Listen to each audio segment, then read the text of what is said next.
क्या artificial intelligence सच में कला बना सकता है या यह सिर्फ एक चालाक नकल है?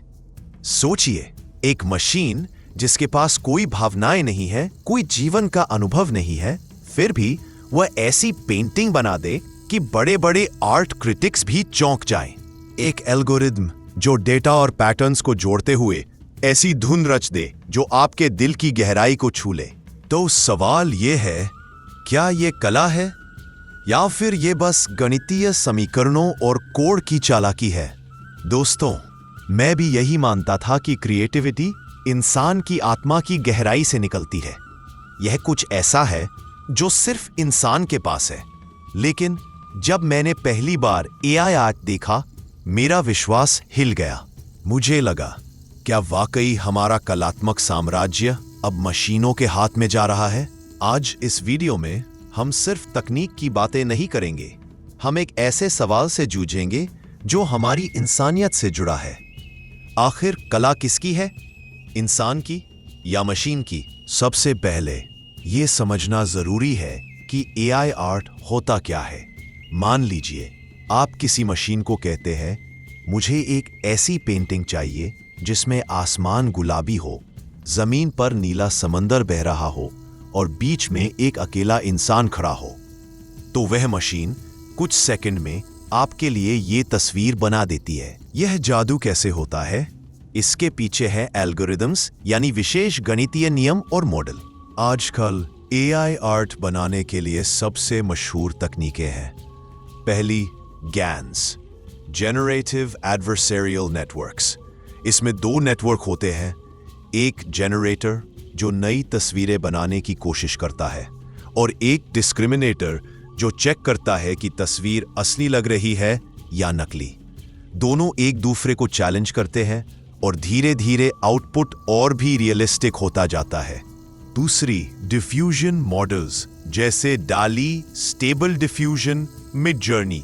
ये मॉडल यादृच्छिक नॉइस से शुरू करके धीरे धीरे एक तस्वीर को शेप देते हैं, यानी धुंधलेपन से उभरती हुई कला। और तीसरी, prompt engineering.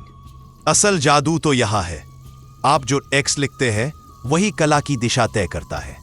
Describe to create, यानी शब्द ही नई तूलिका बन जाते हैं। तो अगली बार जब आप कोई खूबसूरत एआई जनरेटेड पेंटिंग देखें, याद रखिए उसके पीछे है इंसान का लिखा हुआ प्रॉम्प्ट और मशीन की गणना। तो अब सवाल ये उठता है, क्या हम इसे सचमुच कला कहें? क्योंकि कला तो हमेशा से इंसानी अनुभव और भावनाओं की भाषा रही है।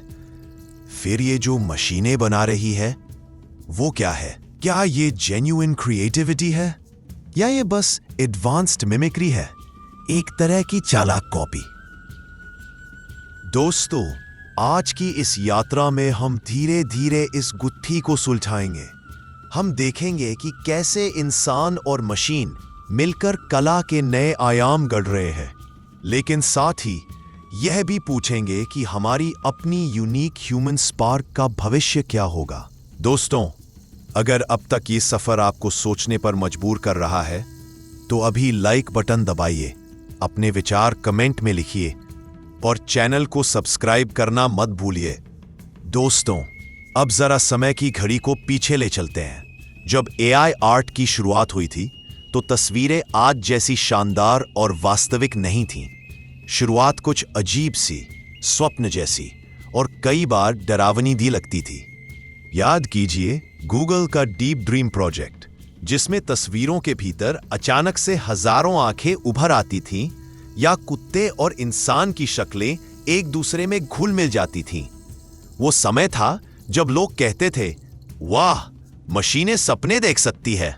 फिर आया स्टाइल ट्रांसफर का दौर, मतलब किसी मशहूर पेंटर की शैली जैसे वैन गॉ या पिकासो, उसे उठाकर किसी दूसरी तस्वीर पर चढ़ा दो। आपकी सेल्फी अचानक स्टारी नाइट जैसी दिखने लगे या आपके घर की दीवार की फोटो पिकासो की क्यूबिज्म बन जाए। ये पहली झलक थी कि मशीनें सिर्फ पहचानने वाली नहीं बल्कि बनाने वाली भी हो सकती हैं। धीरे धीरे इन तकनीकों में सुधार हुआ। गैन्स ने तस्वीरों को इतना यथार्थवादी बना दिया कि असली और नकली में फर्क करना मुश्किल हो गया। आज एआई जेनरेटेड पोर्ट्रेट्स इतनी सटीकता से बनते हैं कि अक्सर सोशल मीडिया पर लोग इन्हें असली इंसान समझ बैठते हैं। और अब diffusion models, mid journey, stable diffusion, Dolly, ये तो जैसे कला के नए कारखाने बन गए हैं, जहां कल्पना का कोई भी बीज डालिए और कुछ सेकंड में पूरी पेंटिंग आपके सामने है। लेकिन यह सवाल फिर वही है, क्या हम सचमुच कला देख रहे हैं या फिर ये सब एल्गोरिथमिक ट्रिकरी है? क्या ये कला का नया जन्म है या बस एल्गोरिथमिक एस्थेटिक्स की एक मृगत तृष्णा? देखिए, कला हमेशा से एस्थेटिक्स यानी सौंदर्य बोध से जुड़ी रही है। किसी चित्र या मूर्ति को देखकर हमें जो भावनाएं आती हैं, वही तय करती हैं कि वह कला है या नहीं। एआई जेनरेटेड इमेजेस वही भावनाएं जगाती हैं। लोग आश्चर्यचकित होते हैं, प्रभावित होते हैं और कभी-कभी भावुक भी। तो क्या इसका मतलब है कि यह रियल आर्ट है या यह सिर्फ हमारी आंखों और दिमाग को छलने वाली स्टैटिस्टिकल इल्यूजन? यह सवाल नया नहीं है। जब फोटोग्राफी पहली बार आई थी, तब भी यही बहस छिड़ी थी। पेंटर कह रहे थे, यह तस्वीर खींचना कोई कला नहीं है, यह तो बस मशीन का काम है। लेकिन आज फोटोग्राफी को भी प्योर आर्ट माना जाता है। फोटोग्राफर्स भी कलाकार कहलाते हैं। तो क्या एआई आर्ट भी उसी राह पर चल रहा है? क्या आने वाले समय में हम एआई आर्टिस्ट्स को भी उसी तरह सेलिब्रेट करेंगे जैसे आज एक पेंटर, स्कल्प्टर या फोटोग्राफर को करते हैं? एक तरफ यह तकनीकी चमत्कार है, कुछ सेकंड में ऐसी तस्वीरें बनना जो पहले हफ्तों या महीनों लगते थे। दूसरी तरफ यह एग्जिस्टेंशियल सवाल है, कला की आत्मा क्या है? क्या सिर्फ सुंदर तस्वीर बना देना काफी है या उसके पीछे कोई कहानी, कोई अनुभव, कोई आत्मा भी चाहिए? और यही है एल्गोरिथमिक एस्थेटिक्स का असली सवाल। तो दोस्तों, हमने देखा कि कैसे डीप ड्रीम की अजीब तस्वीरों से लेकर आज के hyper realistic mid journey artworks तक एआई आर्ट ने एक लंबा सफर तय किया है। लेकिन अब अगला कदम है यह समझना कि इस प्रक्रिया में इंसान की भूमिका कहाँ है। क्या हम सिर्फ स्पेक्टेटर्स हैं या फिर अभी भी इस नई कला के असली निर्देशक हम ही हैं?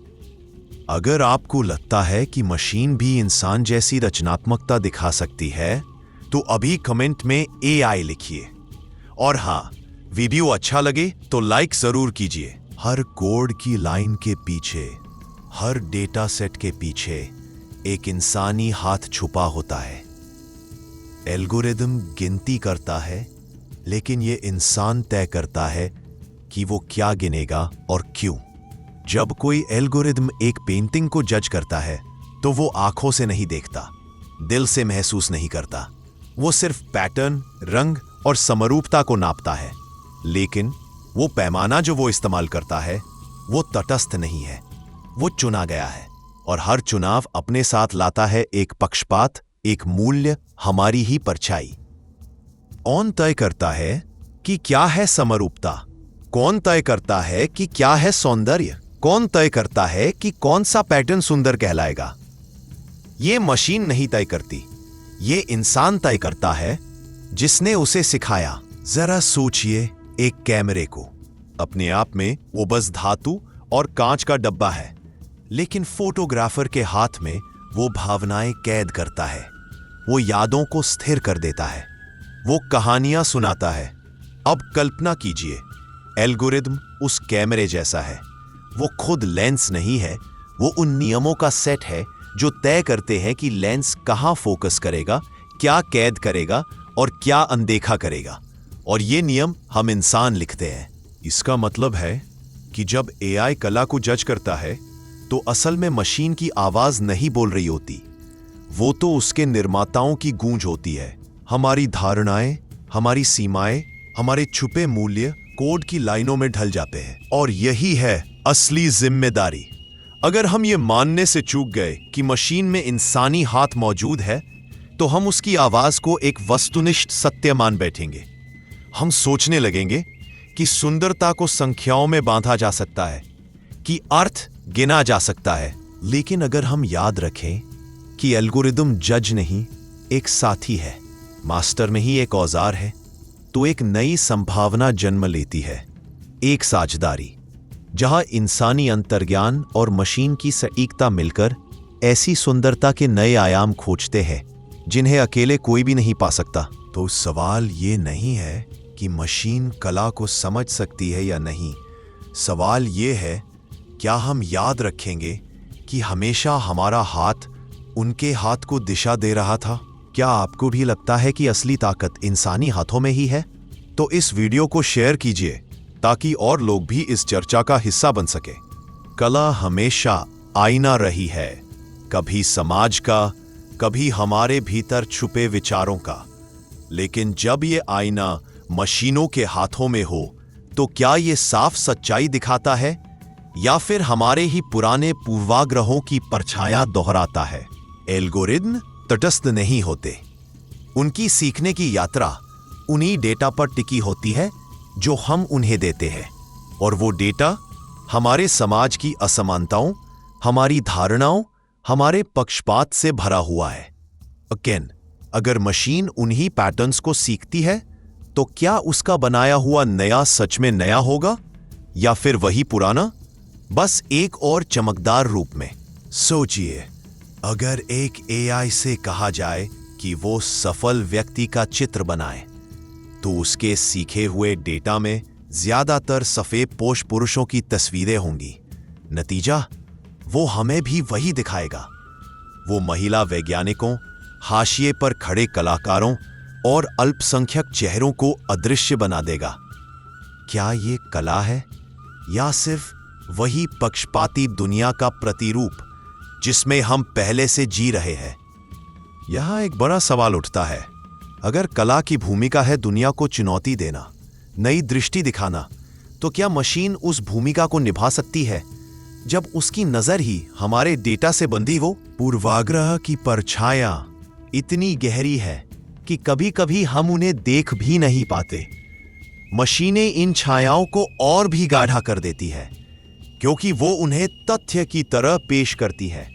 निष्पक्षता के नकाब के नीचे पक्षपात और गहरा हो जाता है। लेकिन यहीं आती है हमारी जिम्मेदारी, डेटा को जांचना, पूर्वाग्रह को पहचानना और मशीन को सिर्फ हमारे पुराने आईने की तरह नहीं बल्कि एक नई खिड़की की तरह गढ़ना। अगर हम ये ना कर पाए तो एआई कला बस हमारी परछाइयों का विस्तार बनकर रह जाएगी। लेकिन अगर हमने हिम्मत दिखाई तो शायद ये कला हमें न सिर्फ दुनिया का बल्कि अपने भीतर का एक नया सच दिखा सकेगी। अगर आपको लगता है कि एआई भी इंसानी पूर्वाग्रह को दोहराता है तो कमेंट में अपनी राय लिखिए, और हाँ, लाइक और सब्सक्राइब करना मत भूलिए। भविष्य का कैनवास कैसा होगा? क्या उस पर इंसान और मशीन मिलकर रंग भरेंगे या फिर मशीन अकेली ब्रश उठाकर हमें पीछे छोड़ देगी? यही है असली सवाल, सहयोग या प्रतिस्थापन। इतिहास हमें बताता है कि हर नई तकनीक को शुरुआत में डर के साथ देखा गया। कैमरा आया तो पेंटर्स को लगा उनकी कला मर जाएगी। फोटोग्राफी आई तो लगा चित्रकारी का मूल्य खत्म हो जाएगा। डिजिटल आर्ट आई तो लगा हाथ से बनी पेंटिंग का महत्व खो जाएगा। लेकिन हुआ क्या? हर तकनीक ने कला के नए रास्ते खोले। औजार बदले लेकिन कलाकार की आत्मा बनी रही। एआई भी एक औजार है। वो इंसान को बदलने नहीं बल्कि उसकी कल्पना को और व्यापक बनाने आया है। जहां कलाकार अपनी सोच को शब्दों में डालता है, एआई उसे आकार देता है। जहां इंसान अटक जाता है, एआई नए विकल्प सुझाता है। यह प्रतिस्थापन नहीं बल्कि एक साझेदारी है। लेकिन खतरा भी यही है। अगर हमने एआई को सिर्फ गति और दक्षता के लिए अपनाया तो शायद हम उस कला को खो देंगे जो धीमेपन से, संघर्ष से, गलतियों से जन्म लेती है। क्योंकि कभी कभी एक गलती ही एक नई क्रांति की शुरुआत होती है। एआई कला को सुंदर बना सकता है पर वो जीवन नहीं भर सकता। वो आंसू की नमी, हंसी की गूंज और यादों की महक कोड से नहीं पैदा की जा सकती। वो सिर्फ इंसान के अनुभव से आती है। इसलिए एआई हमें बदल नहीं सकता। वो हमें चुनौती दे सकता है, हमारी सीमाओं को आगे खींच सकता है, लेकिन मानवता की आत्मा हमेशा हमारी रहेगी। तो भविष्य का कैनवास कैसा होगा? शायद ऐसा जहां मशीनें रंगों का विस्तार देंगी और इंसान उन्हें अर्थ देंगी। जहां एल्गोरिदम पैटर्न बनाएंगे लेकिन इंसान उन्हें कहानी में बदलेंगे। और इस साझेदारी से शायद वो कला जन्म लेगी जिसकी कल्पना न अकेले इंसान कर सकता था और न अकेली मशीन। आपके हिसाब से एआई इंसान का साथी बनेगा या उसका प्रतिस्थापन? अपना जवाब कमेंट में लिखिए। और वीडियो अच्छा लग रहा है तो अभी सब्सक्राइब कर लीजिए। हमने एक लंबी यात्रा की है, एल्गोरिदम की सुंदरता से लेकर मशीन में छुपे इंसानी हाथ तक, पूर्वाग्रह की परछाइयों से गुजरते हुए भविष्य के कैनवास तक पहुंचे हैं। लेकिन अब भी सवाल वही है, रचनात्मकता किसकी है? एआई हमें चकित कर सकता है, वो हमें वो चित्र दिखा सकता है जिनके बारे में हमने सोचा भी ना हो। वो संगीत बना सकता है जो हमारी नसों में कंपन पैदा कर दे। लेकिन इन सब के पीछे वो डेटा है जो हमने दिया, वो दिशा है जो हमने तय की, वो इरादा है जो हमारा था। क्योंकि असली रचनात्मकता सिर्फ कुछ नया बनाने में नहीं है, वो है अनुभव में, वो है दर्द में, वो है खुशी की चमक में, वो है उन कहानियों में जो सिर्फ इंसान जी सकता है। एआई पैटर्न बना सकता है पर वो जीवन में ही जी सकता, वो महसूस नहीं कर सकता, वो सपनों की थकान और जागती रातों का संघर्ष कभी कोड में नहीं उतार सकता। तो क्या इंसान की भूमिका खत्म हो जाएगी? नहीं, एआई हमारी दुनिया को बदलेगा, लेकिन वो हमें मिटाएगा नहीं, बल्कि हमें और गहराई से सोचने पर मजबूर करेगा कि कला क्या है और उसका अर्थ कहां से आता है। शायद यही है रचनात्मकता की असली परिभाषा, न केवल कुछ नया गढ़ना, बल्कि उसमें अपनी आत्मा डालना। एआई कला बना सकता है, लेकिन आत्मा वो सिर्फ इंसान ही दे सकता है। तो अगली बार जब आप किसी एआई जनित चित्र को देखें या किसी मशीन द्वारा रचे गए संगीत को सुने, तो ठहर कर सोचिए, ये कला किसकी है? मशीन की या उस इंसान की जिसने उसे सपनों की दिशा दी? और शायद जवाब दोनों में है, लेकिन उस अनकहे अर्थ में जो कला को कला बनाता है, वो अब भी सिर्फ हमारा है। अगर ये यात्रा आपको सोचने पर मजबूर कर गई है तो वीडियो को लाइक कीजिए, अपने विचार कमेंट में लिखिए और ऐसे ही गहन विचारों के लिए चैनल को सब्सक्राइब करना न भूलिए, क्योंकि असली बातचीत यहीं से शुरू होती है।